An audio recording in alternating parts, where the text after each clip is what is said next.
Hello everyone. Let us understand the story of Lichet Papad.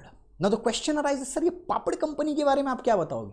Trust me students, 80 रुपए से चालू हुआ company आज 1,500 करोड़ से भी ऊपर कंपनी बन चुका है ये. Now the question arises, sir पापड़ बेच के 1,500 करोड़ रुपया कमा ऐसे कैसे? बिलीव मी स्टूडेंट्स, कंपनी का रेवेन्यू जब स्टार्ट हुआ था ना 80 रुपए से कंपनी स्टार्ट हुआ था, 80 रुपीज से. आज इसका वैल्यूएशन है 1,500 करोड़ से भी ऊपर. Believe me how.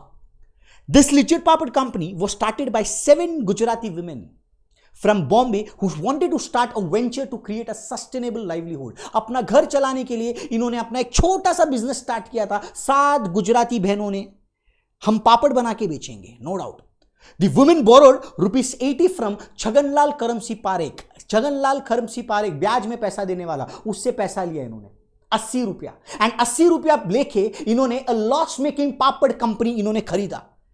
And इतना ही नहीं, they bought necessary ingredients and the basic infrastructure required for manufacturing papads. Believe me, एक लेंडर से पैसा लिया इन्होंने इंटरेस्ट पे 80 रुपया और उन्होंने अपना कंपनी स्टार्ट किया. बिलीव मी, ये कंपनी आज 1,500 करोड़ का कंपनी बन चुका है. कैसे? इसका एक प्रोसेस है. On 15th March 1959, on a warm summer day with the sun shining brightly in the cloudless sky, they gathered on the terrace of their building. 7 महिलाएं टेरेस में जमा हुए and they started with the production of 4 packets of papad. Imagine, पहला इनका production 4 packet पापड़ का.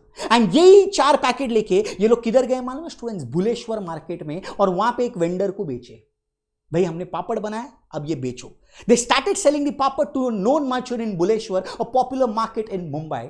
Believe me, within 3 months there were 25 women making papads. Initially start किया था 7 महिलाओं ने, अब 25 महिलाएं जुट चुकी हैं इनके साथ. Soon the women bought some equipment for the business like utensils, cupboards, stoves, etc. In the first year, the organization's annual sale were 6,196 rupees का इन्होंने सेल किया. इमेजिन करो, 80 रुपए से धंधा चालू किया था, लेकिन साल भर में ये लोग ने रेवेन्यू कितना इकट्ठा किया? 6,196 रेवेन्यू, मतलब 6,196 रुपीस का रेवेन्यू इन्होंने जमा किया. एंड इतना ही नहीं, जब पापड़ ये लोग बेलते थे, नो डाउट सब पापड़ तो गोल गोल नहीं बनते थे, कुछ टूट भी जाते थे. ये टूटा फूटा पापड़ ये लोग आजू बाजू में बेच देते थे. आजू बाजू नेबर्स लोग को बोलते थे खाओ फ्री में, मजा लो, लेकिन हमको स्वाद चख के बताओ कि कैसा हमारा पापड़ बना है. The broken papads were distributed among the neighbours. So during the first year Women had to stop production for 4 months during the rainy season. अब एक बड़ा चैलेंज आया. बारिश के महीने में भाई पापड़ बनाएंगे कैसे, सुखाएंगे कैसे? बिकॉज रेनी सीजन में rains would prevent the drying of papad. सूखना पॉसिबल नहीं था, पापड़ बन तो जाता था, बेल के भी हो जाता, लेकिन सूखेगा कैसे? बारिश ही बारिश है, बराबर. बट नेक्स्ट ईयर इन्होंने दिमाग लगाया, यार हर साल 4 महीना प्रोडक्शन अगर बंद करेंगे तो तकलीफ हो जाएगा, हमको पूरा 12 महीना प्रोडक्शन करना है, तो कैसे करें? तो इन्होंने क्या किया मालूम है students? They started buying cot and stove. Cot के ऊपर पापड़ रखते थे और नीचे स्टव रखते थे, जलाते थे स्टव को. उसका हीट के वजह से पापड़ सूखता था. So the papad were kept on the cot and the stove below that cot so that the process of drying could take place in spite of the rain. बारिश आओ कुछ भी आओ, 12 महीना हम प्रोडक्शन करेंगे, 12 महीना हम कमाएंगे. सोचो, दिमाग लगाया इन्होंने. In 1962, the name Lichet means what? सारू छे, tasty, बराबर, was chosen by the group for its product. The organization was named Shri Mahila Griha Udyog Lichet Papad. बाबा, इतना बड़ा नाम. महिला मीन्स women, सबको मालूम है. Griha means home, Udyog means industries. In 1962 and 1963, its annual sales of papad touched to ₹1,82,000. Imagine, 80 रुपए से चालू किया हुआ धंधा, 1,82,000. And during those days 1,82,000 was a big amount.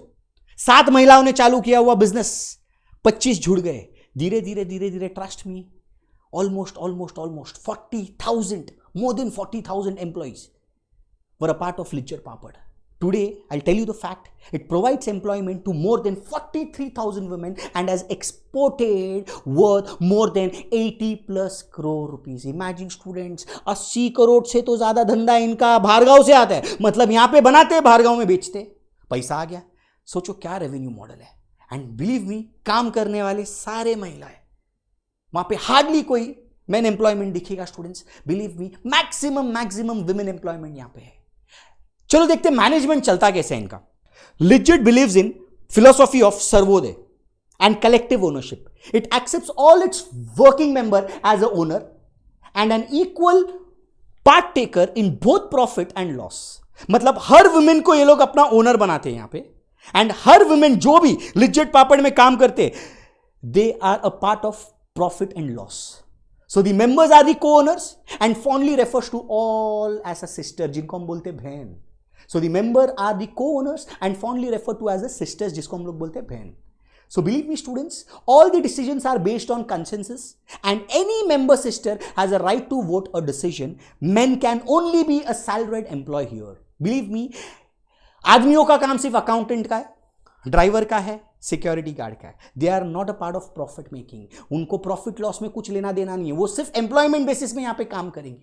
So they are not the member of the organization, that is they are not the owners. यहां पे owner बनेंगे तो सिर्फ कौन बनेंगे? Women. So let us understand कि प्रोसेस चलता कैसे है इनका. The entire cycle begins with a simple recruitment process. Any woman who pledges to adopt the institution's value and who has a respect for quality can become a member and a co-owner of this organization. In addition to that, those involved in the rolling of the papad also need to have a clean house and space to dry the papad they roll every day. मतलब जिसको भी इधर लगना है job पे, उनका घर clean और दूसरा उनके पास स्पेस होना चाहिए जहां पे वो लोग पापड़ सुखाने के लिए रख सके. इतना ही नहीं स्टूडेंट. नाउ द क्वेश्चन है, सर जिसका घर साफ नहीं हो वो क्या करेगा? उसके लिए कुछ और काम है? यस है, of course. Those who do not have this facility can take up any other responsibility like kneading the bundara, बराबर, packing or testing for quality. Packed papads are sealed into the boxes and production from each center is transported to the depot for that area. याद रखना students, जरूरी नहीं सिर्फ पापड़ बेलने ही आना चाहिए, मैदा भूनने भी आया तो चलेगा, उनको भी नौकरी है, पैकिंग का भी काम है. ये सारा चीज यहाँ पे विमेन लोग करते हैं. हर विमेन वहां पे ओनर है. सोचो स्टूडेंट्स, ऐसा बिजनेस जहां पे हर काम करने वाला आदमी वहां का ओनर. इमेजिन कितना अच्छा है. मतलब हर आदमी खुद के लिए काम कर रहा है. Now let us understand कि प्रॉफिट डिस्ट्रीब्यूट कैसे होता है. सर इतना जन ओनर तो पैसा किसको मिलता रहेगा? सर पैसा भी मिलना चाहिए ना किसको. No doubt. इन्होंने कमिटी बनाया 21 पीपल लोग का, a committee of 21 who decides how the profit are to be distributed. Generally ये लोग प्रॉफिट कैसे बांटते हैं मैं आपको बताता हूं. Generally gold coins of 5 gram और 10 grams are purchased depending on the profit. Everyone gets an equal share of profit irrespective of who does what work, irrespective of seniority, irrespective of responsibility. हर एक को same gold coin मिलेगा. मतलब सोचो, आप शायद day 1 से नहीं हो, आप शायद 1 साल पहले भी ज्वाइन किए हो, लेकिन आपको प्रॉफिट उतना ही मिलेगा जितना डे 1 में ज्वाइन किया हुआ आदमी भी वहां पे काम कर रहा है, सॉरी फीमेल जो काम कर रहा है. सो इमेजिन स्टूडेंट, सबसे बेस्ट प्रॉफिट डिस्ट्रीब्यूशन. हर आदमी खुद के लिए काम कर रहा है, हर आदमी मेहनत से काम करेगा, हर आदमी मेहनत करेगा और हर आदमी इक्वल हिस्सा एज अ प्रॉफिट लेकर जाएगा. So students, this is all about Legit Papad. If you like this video, please like it, share it, and please subscribe my channel. Thank you so much.